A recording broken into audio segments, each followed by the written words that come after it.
ہوتا ہے معجل۔ معجل کا مطلب یہ ہوتا ہے کہ اپنی زوجہ کو ہاتھ لگانے سے پہلے اس کے شوہر پر لازم ہے کہ وہ حق مہر کی ادائیگی کرے۔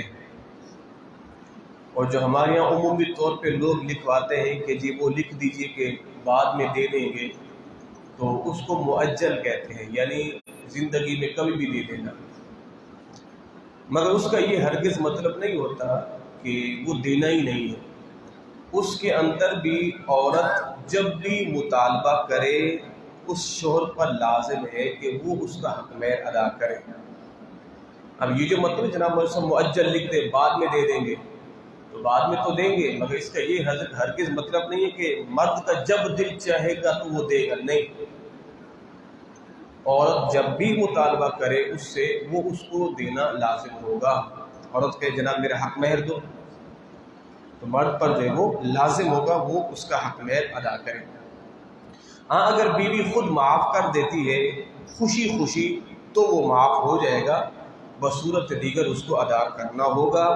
اگر اس حال میں اس شخص کا انتقال ہو گیا اور اس نے حق مہر ادا نہیں کیا تھا تو اس کے مال وراثت میں سے حق مہر کی ادائیگی کی جائے گی۔ یعنی جب اس کا وراثت کا مال تقسیم ہوگا تو سب سے پہلے جس کا اس نے قرض دینا ہوگا قرض کی ادائیگی کریں گے، تحجیز و تکفین پہ جو خرچہ ہوا ہوگا مال وراثت سے وہ نکالیں گے، بیوی کا جو حق مہر ہوگا یہ نکالیں گے، اس کے بعد جو ہے وہ مال کی وراثت جو ہے وہ تقسیم ہوگی۔ اچھا جی، اسی طرح جو ہے ہمارے ہاں عمومی طور پہ ہر عام و خاص میں عورتوں کے اندر یہ ایک اچھی عادت ہے کہ جب اذان ہوتی ہے تو اپنے سروں کو جو ہے وہ ڈھانپ لیتی ہیں، دوپٹہ اوڑھ لیتی ہیں۔ اچھا، یہ کہیں پر بھی شریعت میں اس کا حکم نہیں ہے۔ اذان کے احترام میں عورت اپنے سر کو ڈھانپے، یہ کسی فقیہ نے، کسی فقہا نے یا کسی علماء نے اس کا ذکر کہیں بھی نہیں ملتا۔ مگر میں یہ سمجھتا ہوں کہ یہ ایک صدقہ جاریہ ہے۔ کس کے لیے؟ اس عورت کے لیے صدقہ جاریہ ہوگا۔ وہ کون ہے؟ اللہ ہی جانے، کہ جس نے اپنے گھر میں اس کا آغاز کیا ہوگا، ہے جی۔ کیونکہ ہمارے تو بہت سی ایسی چیزیں رسم و رواج میں ہوتی ہیں اور بہت سی ایسی چیزیں ہوتی ہیں جو رسومات کے اندر ہوتی ہیں، وہ قابل تعریف ہوتی ہیں، وہ قابل تحسین ہوتی ہیں۔ اب جیسے یہ ایک رسم چل پڑی ہے نا، اب کسی ہماری بوڑھی اماں نے اس کی وہ موجدہ ہوگی، ایجاد کرنے والی ہوگی، اب یہ سلسلہ چل پڑا ہے، تو یہ ایک اچھی عادت ہے اور یہ اذان کا ادب ہے۔ اذان کے ادب میں عورتیں جو ہے وہ سروں کو ڈھانپ لیتی ہیں، تو یقیناً یہ ایک اچھی عادت بھی ہے اور عورتوں میں یہ ہونا بھی چاہیے تاکہ پتہ چل جائے کہ اذان ہو رہی ہے اور اذان کا احترام کرنا چاہیے۔ اچھا، یہ تو عورتوں نے اپنے حساب سے احترام کا انتظام کیا ہے۔ مرد کے لیے کیا ہے؟ گانا باجا ہو رہا ہے اس کو بند کر دیں، فلمیں ڈال، یہ تو ویسے ہے ہی گناہ نا، مگر اذان کے احترام میں کم از کم یہ ساری چیزیں جو ہے وہ بند کر دینی چاہیے، بات چیت وغیرہ وہ بھی بند کر دینی چاہیے۔ ہاں اس کے اندر یہ ہے، مثال کے طور پر جیسے میں ابھی آپ کو مسئلے سمجھا رہا ہوں، اس دوران اگر کہیں سے اذان ہو جاتی ہے تو اب میرے لیے حکم یہ ہے کہ میں اپنی گفتگو کو روکوں گا نہیں، میں اپنی گفتگو کو کنٹینیو جاری رکھوں گا، کیونکہ میں دین سکھا رہا ہوں اور یہ دین سکھانا ایک مختصر وقت کے لیے ہے۔ ایسا نہیں کہ اگر وقف کر لے تو پھر کلاس چلتی رہے گی، نہیں، ظاہر سب نے جانا ہے، تو اس لیے مسجد کی مسجد ابھی سکھ میں تو مجھ پر یہ حکم ہے کہ میں دین کا مسئلہ بیان کرتا رہوں۔ اچھا جی، رات میں جھاڑو لگانا، بعض جگہ بھی یہ مشہور ہے کہ رات کو جھاڑو لگانے سے نحوست آتی ہے یا تنگ دستی وغیرہ آتی ہے۔ یاد رکھیے گا کچھ چیزیں تو وہ ہوتی ہیں کہ جو عند الشرع ہوتی ہیں، حضور کے فرامین ہیں، فقہا کا یا ائمہ کے اقوال ہوتے ہیں، اور بہت سی ایسی چیز ہوتی ہیں جو بزرگوں سے منسوب ہوتی ہیں، ٹھیک ہے۔ ہم کسی چیز کا حکم اتنا سخت نہیں لگائیں گے کہ قوم کے اندر تذبذب کا شکار ہو جائے، قوم پریشان ہو جائے اور قوم اس کو کرنے سے یوں ڈرے کہ جیسے معاذ اللہ کہ بہت بڑا گناہ ہو گیا ہم سے۔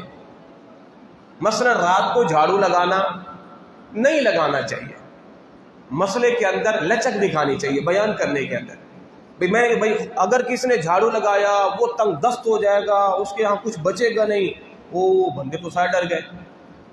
تو اس کا حکم یہ کہ رات کو جھاڑو لگا سکتے ہیں۔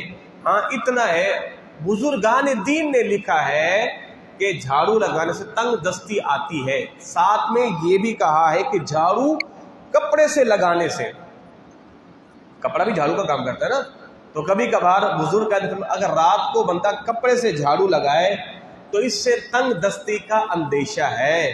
ورنہ آج اگر آپ دیکھیں تو ہمارے یہاں تو ٹوٹل ماحول ایسا ہے کہ سارے کاروبار رات کو کھلتے ہیں، جھاڑو بھی رات کو لگتا ہے، صفائیاں ہیں، ایئرپورٹ پہ جائیں، آگے پیچھے نہ جانے بہت سی جگہوں پہ، یا مساجد کی صفائیاں وغیرہ بھی ہیں، تو رات کو جھاڑو لگانے میں کوئی حرج نہیں ہے۔ عادت بنا لینا یہ درست نہیں ہے۔ اچھا جی، ٹوٹے ہوئے برتن کا استعمال کرنا۔ اب لوگوں میں یہ مشکل کہ ٹوٹا ہوا برتن استعمال کرنے سے نحوست آتی، تنگ دستی آتی ہے، نہیں، ٹوٹا ہوا برتن بھی استعمال کر سکتے ہیں۔ ہاں جس جگہ پہ ٹوٹا ہوا ہے اس جگہ سے منہ لگا کے نہیں پی سکتے پانی۔ مثال کے طور گلاس ہے مٹی کا یا برتن ہے، کپ ہے مٹی کے ٹوٹے ہوئے ہیں، پانی میں استعمال کے قابل ہے۔ ہاں اگر آپ اس کو توڑ دیں گے یہ تو اسراف ہے اور یہ ناجائز ہے، یہ تو ناجائز ہے۔ ہاں اس جگہ سے منہ لگا کے پانی نہ پئیں، اس لیے کہ وہ ٹوٹی ہوئی جگہ آپ کے منہ کو جو ہے وہ نقصان دے سکتی ہے، اتنا ہے۔ تو ٹوٹا ہوا برتن بھی استعمال کر سکتے ہیں، مگر اس جگہ پہ استعمال نہ کیا جائے کہ جو جگہ ٹوٹی ہوئی ہے، کیونکہ ہمارے اسلام اسراف کرنے سے بچاتا ہے۔ یعنی جو ہمیں یہاں تک حکم دیتے ہیں کہ بھئی قبروں پہ پانی کا چھڑکاؤ نہیں کرو بلا وجہ، جیسے پکی قبریں ماربل لگا ہوا ہے اس پہ پانی کا چھڑکاؤ کیوں کر رہے ہیں؟ پانی کا اسراف ہے، ہمیں اسلام سے روکتا ہے۔ اچھا اسی طرح اکثر جگہوں پہ جب میت کو غسل دیا جاتا ہے نا، جس صابن کے ساتھ لوگ کیا کرتے ہیں اس کو پھینک دیتے ہیں، یہ بھی ناجائز اسراف ہے۔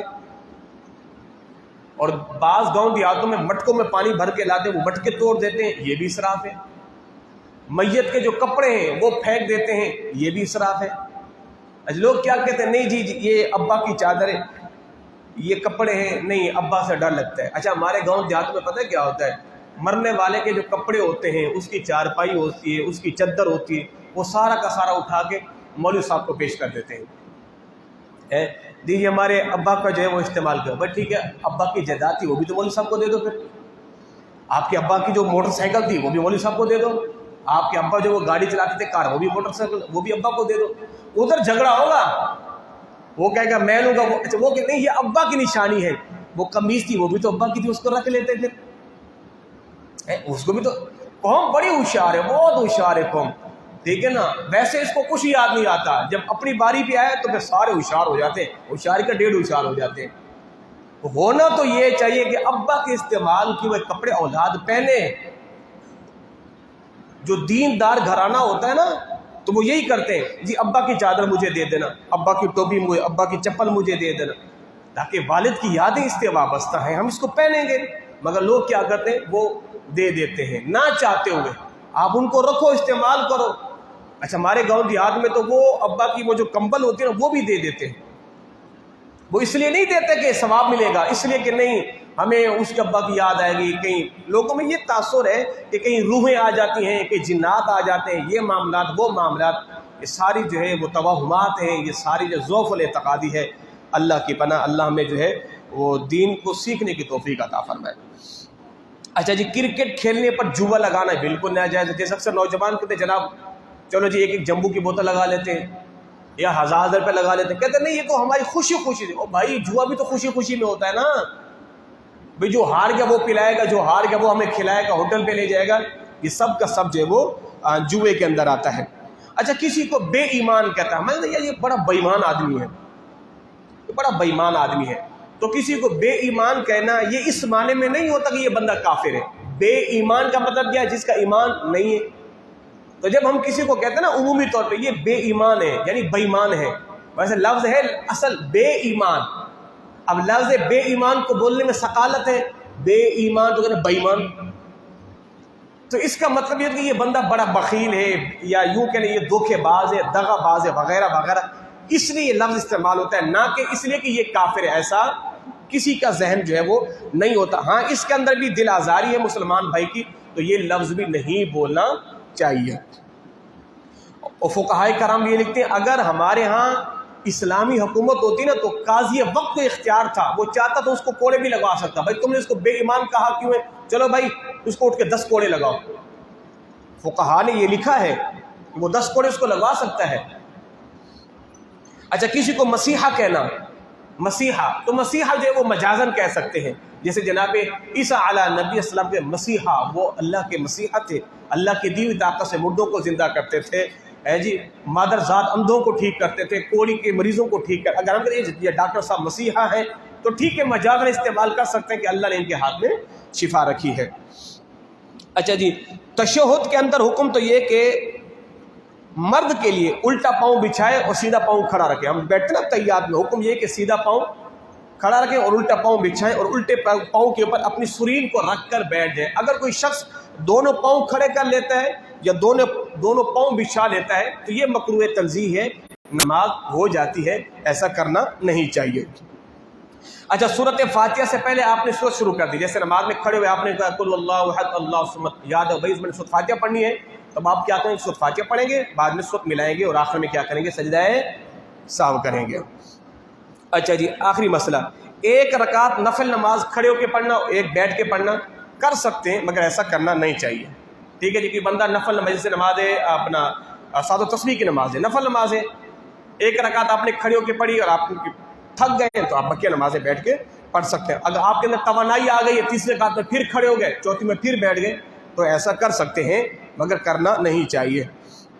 اچھا نماز میں جیب سے ٹوپی نکالنا، کوئی بندہ ٹوپی پہننا بھول گیا تھا، اب نماز کے اندر ہی جیب سے ٹوپی نکال کے پہن رہے گا تو یہ عمل کثیر ہے، اس سے نماز ٹوٹ جائے گی۔ اب ظاہر ہے اگر بعد سے آنے والا بندہ دیکھے گا آپ ٹوپی نکالے تو کوئی تو یہ سمجھے کہ یہ نماز میں نہیں ہے، ظاہر ہے نماز میں ایسا کام کیا نہیں جاتا تو یہ عمل بھی نماز کو توڑ دے گا۔ اللہ ہم سبوں کو دین سیکھنے کی توفیق عطا فرمائے۔ اللہ